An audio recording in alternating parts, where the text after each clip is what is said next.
And welcome to using functions in flowcharts and pseudocode. This is the last of these videos that I will make on this, unless there's some particular points that you guys need me to go back over. But for now, this is where I will leave it. So we have our flowchart and we have our pseudocode for snake. We spawn a snake and we spawn an apple. The user then presses an arrow key and the snake starts moving in the direction of the arrow. If the user presses an arrow key or the snake hits something, something happens. If the user presses an arrow key, then the user has pressed an arrow key and the snake moves in that direction. If the snake hits something, we ask if it hit an apple. If it did hit an apple, we add a point, we respawn the apple, and the snake keeps moving in that direction. If the snake did not hit an apple, the logic is that it's hit either its tail or it's hit a wall. So we display the points to the user and end the game. That's it. Our pseudocode looks very much the same. We spawn the snake in the center of the board, B-O-A-R-D, and an apple somewhere randomly that's not on the snake. The user then presses an arrow key. The snake moves in the direction of the arrow key unless it's backwards. The user then directs the snake onto the apples by pressing the arrow keys. So this is where a little loop will happen, but we can't describe that so easily in the pseudocode. If the snake collides with an apple, we add a point to the total, we add a unit of length to the snake, and the spawn an apple somewhere else randomly that is not on the snake, and then the snake continues moving in the direction until the user presses an arrow key. If the snake collides with its wall or its tail, then we display the points to user and we end the program. Nice and simple. Okay, so this is how the game works. Now, when we're taking a piece of this out and we're going to be reusing this in a function, we need to look at something that is highly repetitive and also something that is easy for it to be reused in another way. That's what a function's for. And I would say the best part is this bit here. Right, so we're going to add a point to the total, add a unit of length to the snake, spawn an apple somewhere else. That would be the best part that we could actually withdraw from this program and put into its own function. And how we do that is simple. We're now going to change our begin to begin main program. This is going to be the main part of the program, and we're going to simply strip out of this bit here, add a point to the total, add a unit of length to the snake.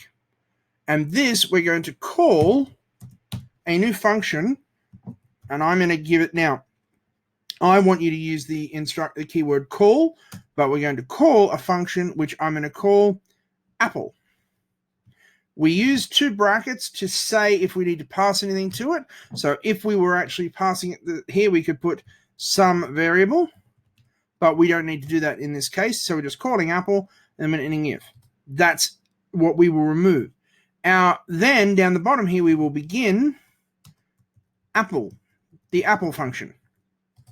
And in here, we will put whatever is going to happen. So we have just removed a piece of code from here and put it into there. This is the entire, and we can end that function there. That is the entire point of a function. The entire point of a function is to take something out of the code, put it somewhere else, but that can easily be slotted back in as we need it. That's the whole point of a function. And the idea of this is to then break up these large bits. Because this here, adding a unit of length to the snake, that could be a really, really difficult graphics function to actually process and program. So this is where we are, and also spawning an apple somewhere that has some random numbers, it has some random generation. And so this is where we will actually be generating some extra code. And I'm going to save this as a new function, which I'm going to call snake functions.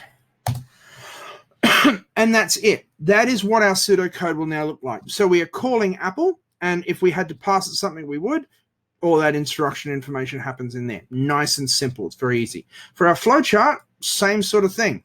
Here, we simply are going to take out that bit, and that bit.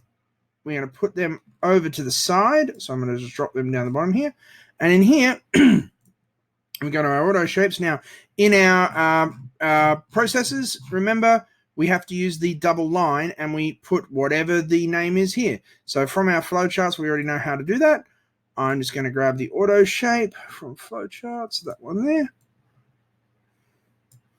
And I will fill it nice and cleanly. And I'm going to say that this function is going to be called, we're going to add some text. I'm going to call this hit apple.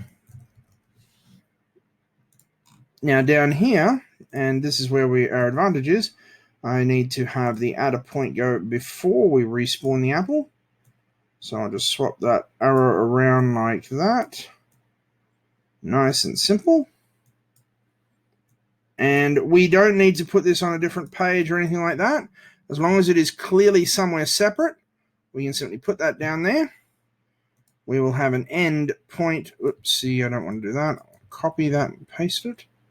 So this is going to be a separate function altogether, and it's treated as a completely separate flowchart. So we are treating this entirely as if it is a separate flowchart.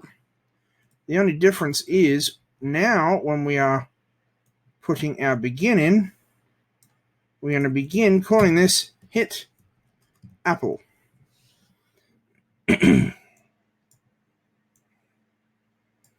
And that's it.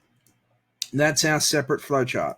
So now we have a separate flowchart for our hit apple function. Of course I can.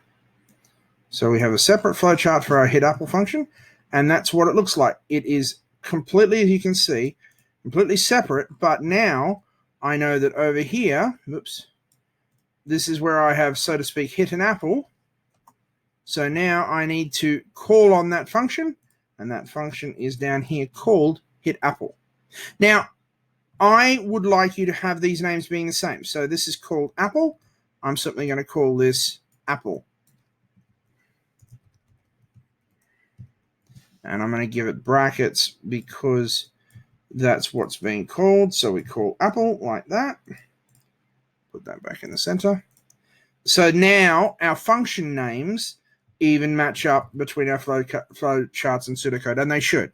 Our function names really should. And that is the easiest thing. Now, it's easier to do this as you're going through the code, and it's easier to do. I know that this is only a small piece that I'm pulling out, but you will quickly find that when you have bits in the code that are repetitive, that need to happen several times, you can simply pull them out. But the key thing to remember, absolute key thing to remember, is you should be able to slot this into there and know that your program will work fine. You should be able, it's the same with the way you actually program your code. You should be able to slot this thing into there in one hit and know that your code will work without any question. So that's the big key thing to actually remember, is that this function here, this is not supposed to be something uber special that only happens in this one world, unless that's what's required. That may be that this is an outside function that's called on a Linux machine somewhere completely away. But normally, this piece of code here that you've pulled out should be able to simply slot in there nicely and safely. I hope that that makes sense to you. If you have any questions at all, again, please feel free to email me or post in the media that we have to communicate. This is the last of these videos for this deconstruction thing. So if you have any questions, please ask. And I will see you in a week's time when we're all back at school, hopefully. Catch you later.